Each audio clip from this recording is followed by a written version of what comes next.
take some pictures. It's free.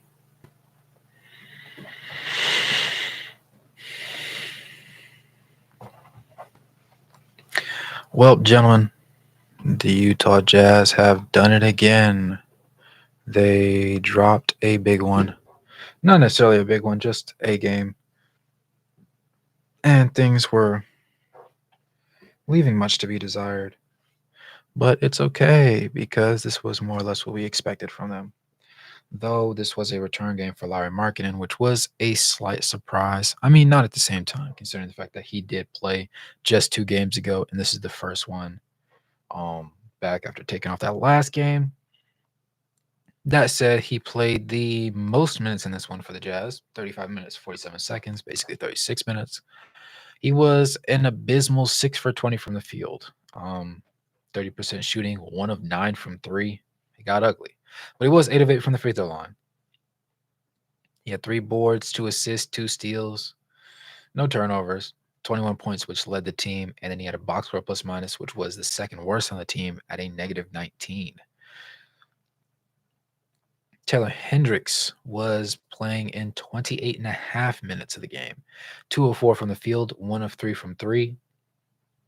He did manage to grab 2 boards, have 1 steal, and only 1 turnover, but still struggled with fouls, ended up with 5 personal fouls in just that 28 and a half minutes, which isn't the greatest, and had a box score plus minus of a -7. Walker Kessler was 7 of 7 from the field, had 9 rebounds, 2 assists, and 2 turnovers. A box score plus minus of a -7 to go along with that. We also found ourselves in a situation where Chris Dunn played basically 19 and a half minutes, almost 20 minutes, 2 of 3 from the field. The only shot he missed was his three-pointer. He had 4 boards, 5 assists, 1 steal, 1 block. He had 4 turnovers, which was the second highest on the team and slightly uncanny of him. Despite that, he was a plus 10 in the minutes that he played. Now, the nastiest part of the starting lineup came from the rookie that has the most experience at the NBA level, Keyonte George. In 33 minutes, he was 6 of 16 from the field, which is 37.5%. He was 1 of 6 from 3 for 16.7%. He did hit all 5 of his free throws, though. But again, then we go back downhill. He had 2 rebounds, 5 assists, 1 steal, and 6 turnovers, which led the team. Now, his total of 18 points wasn't enough, and he had a box score plus minus of a -9.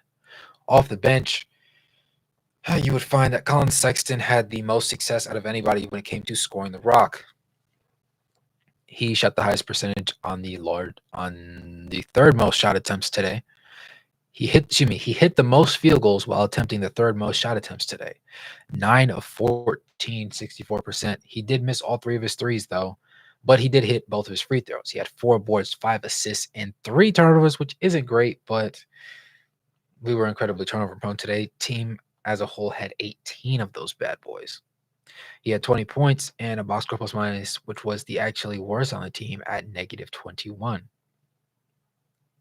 Bryce Sensabaugh played 19 and a half minutes off the bench because Lauri got moved back as a starter, and he ended up in a situation where he shot poorly again, going 1 of 7 from the field, 0 of 4 from 3. He went 1 of 2 from the free throw line, but he did have 8 rebounds, 5 assists, 1 steal, 2 blocks, and 2 turnovers. So he did everything that wasn't scoring because he wasn't scoring at the same time,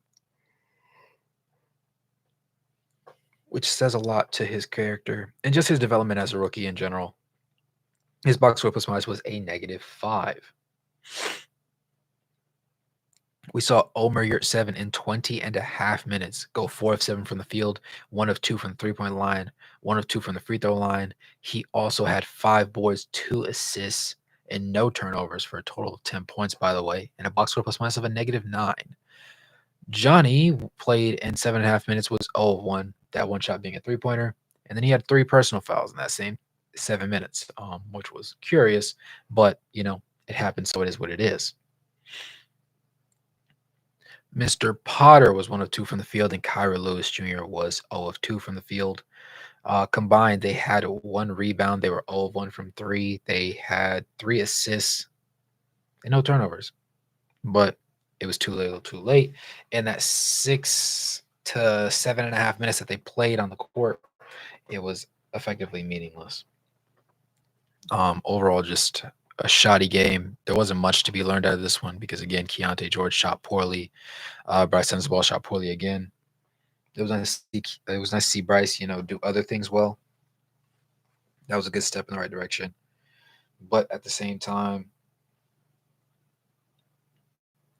just not a good one, guys. Just not a good one. Sheesh. And then to add insult to injury, you saw Derrick Jones Jr. went 4-4. Daniel Gafford was 10 of 11. And Luka Doncic was 11 of 23. Now, you did see PJ Washington go 3 of 9, and he was 0 of 4 from 3.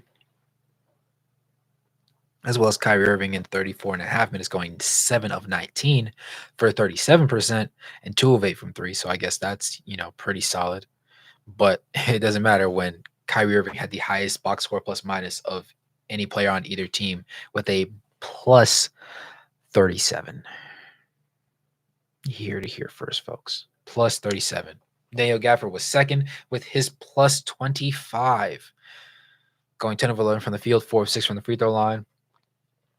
He also has 7 boards, 5 assists, 1 steal, only 1 turnover. I mean, the guy was hooping. That's what it came down to. Kyrie had his 5 boards, 7 assists, which was second on the team behind Luka's 8, to go along with 2 steals and only 1 turnover. So he had a solid night despite his poor shooting. And then the master himself, Luka the Don, was 11 of 23, 4 of 10 from 3, 8 of 12 from the free throw line. He had 9 rebounds, 8 assists, 4 steals, and 4 turnovers. But it happened. Is that you said overall bad game? Yeah, it was not fun to watch. Not fun to watch. Cam, you said you missed the game first one this year. Oh man. Hey man, I'll tell you, you didn't miss much. You missed a disgusting L. That's what you missed. So I wouldn't be too worried. I wouldn't be too hard on yourself about it. Now obviously we didn't get 50 piece, so this was not our worst loss to them this entire season. But at the same time, still not a good one. Still not a good one. Here we are out here, on the game. We didn't shoot bad from the field. We were 38 for 83. That's 45.8%, right? That's a good shooting split. They were 43 for 86. So they shot 50% from the field. We couldn't buy a three-pointer. We were 4 of 30. That's 13%. They were 10 of 32. That's 31%. Not a great percentage, but because we shot so horrid, it was enough, right?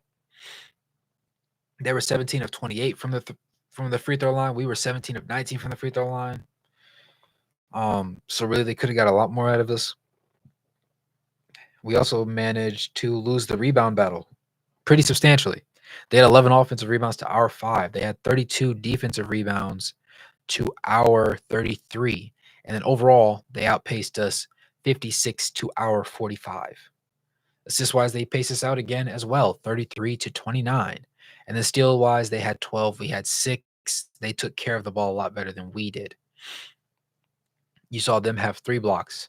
We actually could match them in this one because we also had 3 blocks. But we had 18 turnovers to their 13.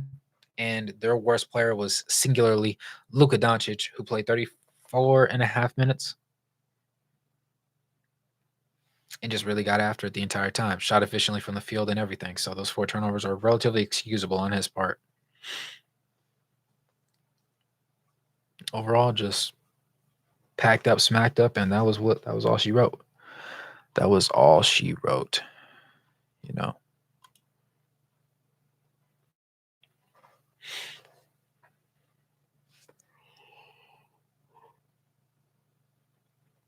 Looking at the shot chart, they have a lot more variety in general, but most of the shots are concentrated at the rim, like a significant sample size of their makes.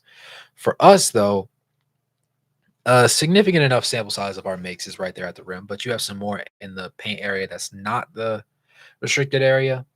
You see 1, 2, 3, 4, 5. You see 5 shots that were made from 2-point range outside of the paint in general. And even that's being generous because it's really 4.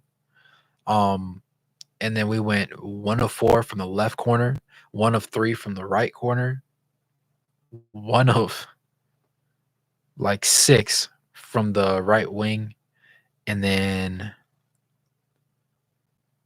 1 of 8 from the left wing. And then down the middle, we were 0 of what, 5, 7, 0 of 7.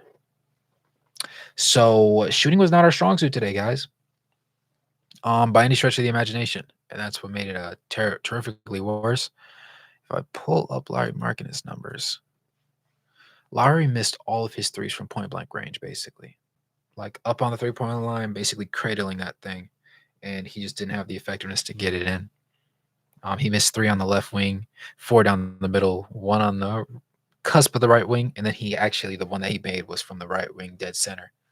Outside of that, he hit one of our 4 non-paint shots from the left corner, and then he had 2 makes inside of the restricted area. He missed one and was 1 of 5. 2 of 6 outside of the paint restricted area, but still in the paint. So honestly, not really great. Mac, you said getting dunked on like that all game is humbling. Oh yes, undoubtedly, because there's nothing to brag about at that point. You're getting cooked.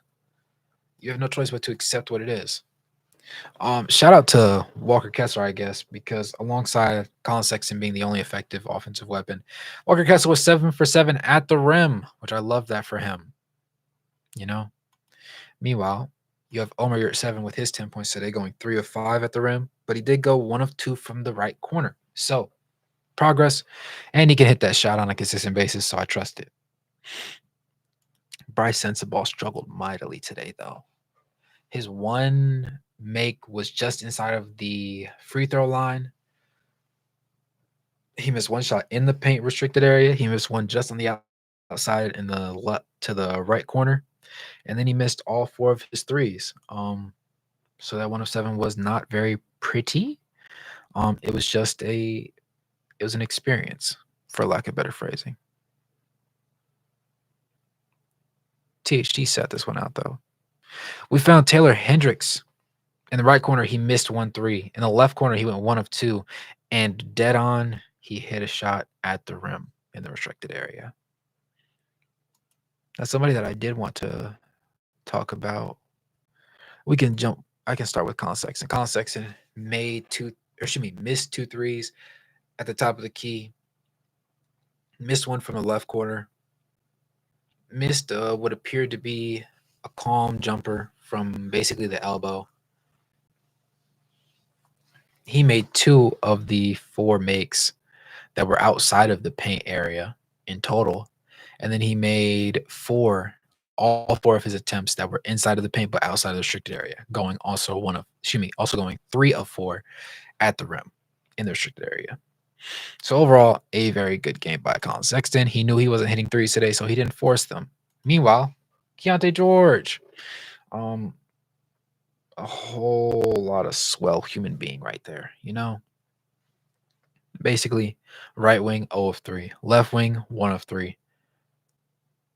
Inside the 2-point range from mid range, he was 1 of 2.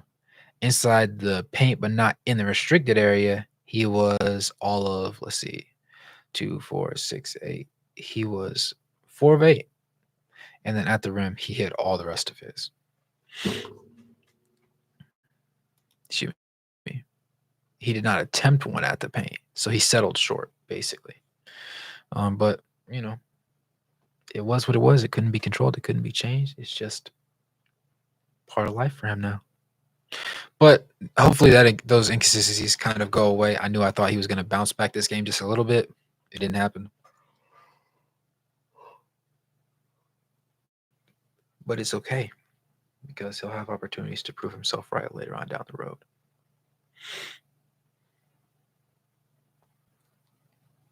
Overall, in this one, it wasn't too crazy close. We saw ourselves tie with them 3 times. The longest run of the game was 12. And there were 9 lead changes before they obtained it in the early second quarter and never looked back.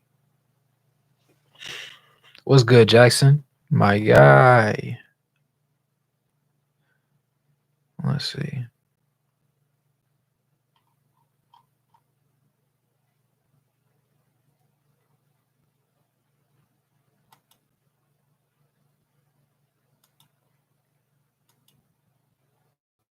Luka Doncic took a lot of shots at the rim. He only missed one of them inside the paint, but not in the restricted area. He was 2 of 3 from mid range, basically at the top of the key and at the elbows.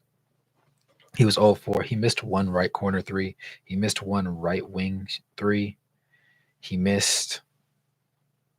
He went 1 for 2 from the top of the key, and then 3 of 5 from effectively the drill range of the 3-point line from the left wing.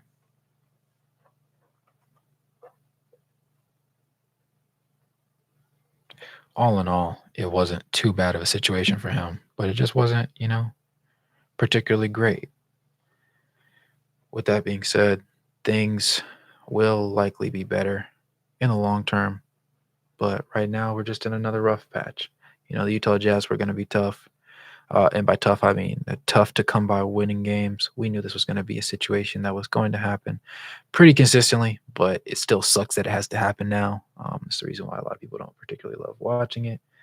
You said, can we talk for real? Was I the only one who saw that how selfish George and Bryce were, the clear frustration guys had towards them? Honestly, I wasn't too mad at Bryce. I was a little bit underwhelmed more so by Keontae's performance because of the way that he put it on. Missing as many shots as he did and being as turnover prone as he was while trying to pass the ball just wasn't, what I'd really like to see out of him. It made the game a little bit less enjoyable considering the fact that, we also lost just general. And we knew Collin Sexton was going to be the efficient person that he was. We figured that Taylor Hendricks would continue to take a low volume of shot attempts, but should continue to, be decently efficient. And he was, you know. But Bryce's inefficiency is a little bit concerning right now. I'm not going to slam on the red button, but, it was just not the greatest. And then, of course, Keyonte not having been the most elite of primary ball handlers, especially without, being turnover prone, he still managed to struggle that way, which I just got to bite the bullet for now. And hopefully they know what they're talking about, because if not, somebody in the front office is getting fired expeditiously, because we gave up quality people at the deadline under the understanding that this would help us move forward and build our championship roster. And if we fail to do that, well, let's just say it won't go unpunished. He said, I think it needs to be a line between development and just rewarding bad play. At the end of the day, the one thing that they have been consistent to and haven't lied to us about is that when they sat there and said that they're gonna give priority to the rookies and let them run. Now, understandably so, the minutes are now there because we traded away Fontecchio, we traded away, we traded away Olynyk, and Abaji is kind of unrelated to the entire situation because he was more of a shooting guard. He filled the shooting guard niche, but because we were filled with Jordan Clarkson and Collin Sexton at that spot, you ended up seeing him replace Lauri Markkanen, but Lauri Markkanen has been out. So by default, Bryce is that guy that has to step up. Taylor Hendricks is paying dividends in my eyes thus far. He's not great, he's not stellar, but he's better than I thought he was going to be at this point in the season. I'm not going to lie. He's been honestly the brightest out of the three for me, ever since all of them obviously started playing together and sharing the court and things of that nature. But can't teach intensity on defense, can't teach the instincts that he has, can't teach length, right? He has all those. He's a dog on that side of the ball. He's very high energy. He doesn't talk too much. He's not a super chatty person, but he's just a calm guy he's gonna do his job, and I appreciate that because he usually requires other people to set him up. He stays out of the way. He doesn't force anything, and he just lives with whatever situation ends up coming his way and whatever opportunities he is afforded in the process. I will say this: Bryce's defense has not been as bad as I thought it was going to be, because I saw his issues in college. I saw his issues in the G League. And I'm not going to say people were going to give him the Luka Doncic treatment when he's on defense and hunt him, but I definitely thought people would look at him and say, I like that. I like that. Come here. And then proceed to bake him. But despite his really just horrendous shooting as of late, he's been pretty decent on defense. He hasn't been getting absolutely hornswoggled. Now he has his fair share of bad plays, which are obviously more bad plays than Taylor Hendricks. But by and large, I think his defense and the fact that he's not taking 10 to 15-ish shots a night is what allows me to cope with the fact that he's just, not the greatest offensively just yet. But it's contemptible right now. I'll say that. I'm willing to see contentment in it.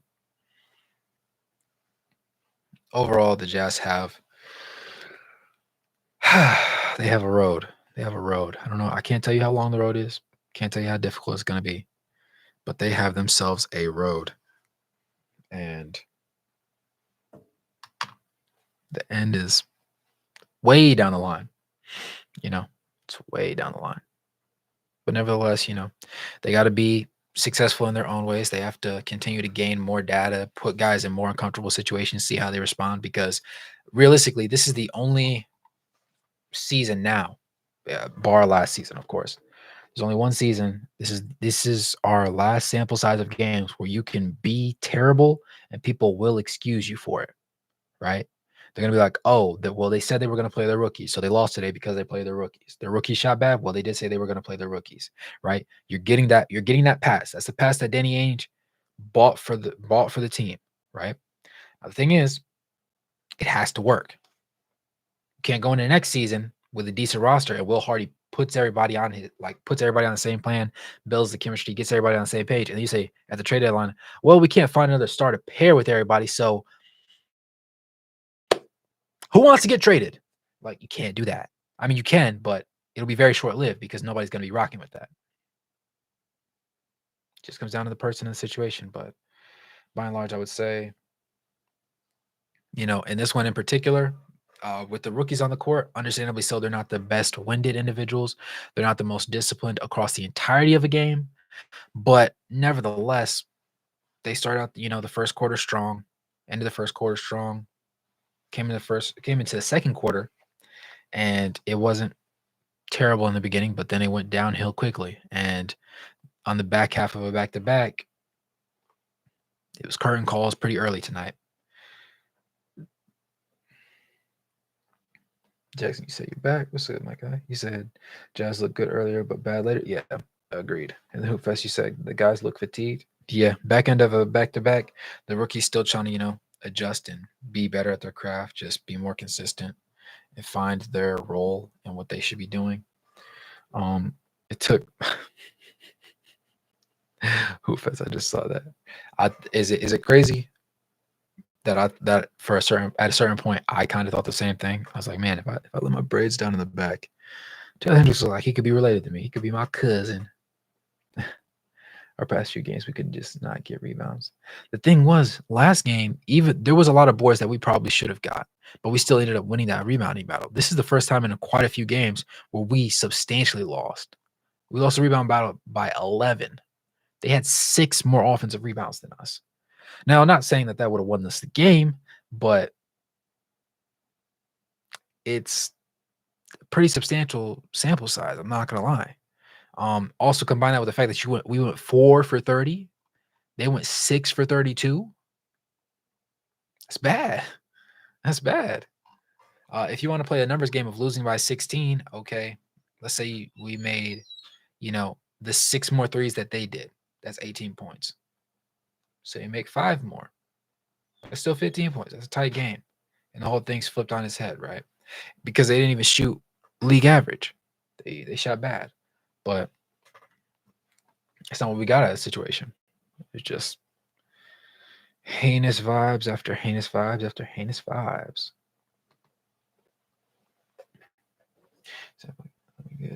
Walker Kessler is getting his confidence back. It's all mental for him. I've been loving what Walker has been doing, looking like his rookie year. It would have helped just to have a chance if we shoot threes. Yeah.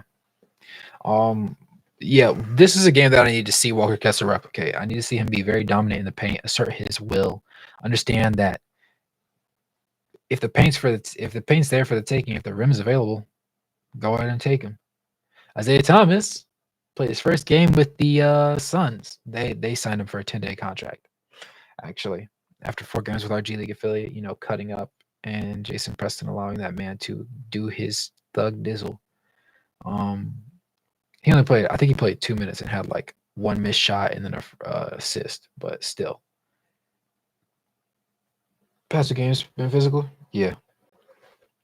The thing is, I can live with Walker Kessler missing, but it needs to be a strong miss. It needs to be a ref, why didn't you call that miss? It needs to be a bruiser style miss. The finesse layups, gotta stop. You're too tall, you're too big, you're too capable to be trying to finesse everything, bro.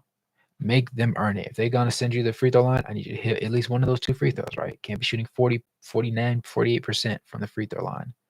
Need to get a little bit better in that category, but at the end of the day, he's a sophomore in the league. He's got time. And I'd like to think that Will Hardy will give him the opportunity to be successful long term instead of saying, you know what, you're not as far along, you're not as confident as we want you to be. I'm sorry, buddy, you got to go. I hope that's not the situation he gets put in. He said, didn't see where he signed for next year. One, he's our bet, TG Young. Playing like cars on top 5 center if he nails down physicality and shoot. Yeah, I would agree with you on that one, Cam. If he's consistent and he knows what he wants and he guns for it, very few people are stopping Walker Kessler, I'm not gonna lie. Now Chet Holmgren was doing that man something interesting when he was on the court, but that wasn't the main primary assignment, that person assigned to him. He said just slam it down and his free throws to be better if he's shooting down. He can be great. I think we're trading Lauri this offseason, I have a feeling. Hoop Fest, I'm not gonna lie. I can see it. I didn't want to. I don't want to, but I can see it.